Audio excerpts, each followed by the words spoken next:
ഒരു കഥ പറയാനുണ്ട്. ഇന്ന് നവംബർ 14 ഇന്ത്യയുടെ ആദ്യത്തെ പ്രധാനമന്ത്രി ജവഹർലാൽ നെഹ്റുവിന്റെ ഓർമ്മ ദിവസം.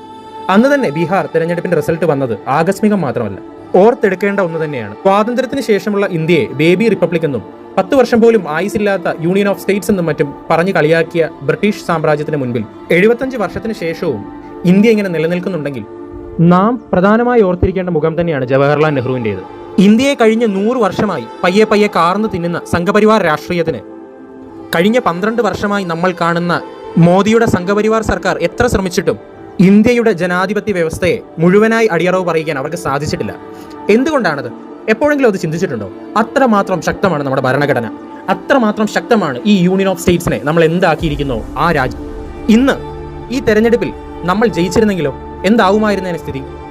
രാഹുൽ ഗാന്ധിയും കോൺഗ്രസും മുന്നോട്ട് വെച്ച വോട്ട് ചോരി എന്ന ആരോപണം ഇവിടെ അവസാനിപ്പിക്കേണ്ടി വന്നേനെ.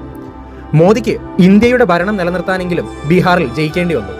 ഇല്ലെങ്കിൽ അവർ ഉറപ്പായും കോൺഗ്രസിന്റെ വായടപ്പിക്കാൻ ഇവിടെ തോറ്റു തന്നേനെ. ഇന്ത്യയെ വീണ്ടെടുക്കാൻ ഇന്ത്യ ഒരുമിച്ച് നിൽക്കണം. അതിന് കോൺഗ്രസ് വീണ്ടും തോറ്റുകൊണ്ടിരിക്കും. അടുത്ത തെരഞ്ഞെടുപ്പിൽ തോൽക്കുമ്പോൾ നാം ശ്രമം അവസാനിക്കാതെ വീണ്ടും നാം നടത്തും വോട്ടധികാർ യാത്ര. ബീഹാറിൽ ഇതാ 7 കോടിയിലധികം വോട്ടുകൾ എണ്ണി തീർത്തിരിക്കുകയാണ്.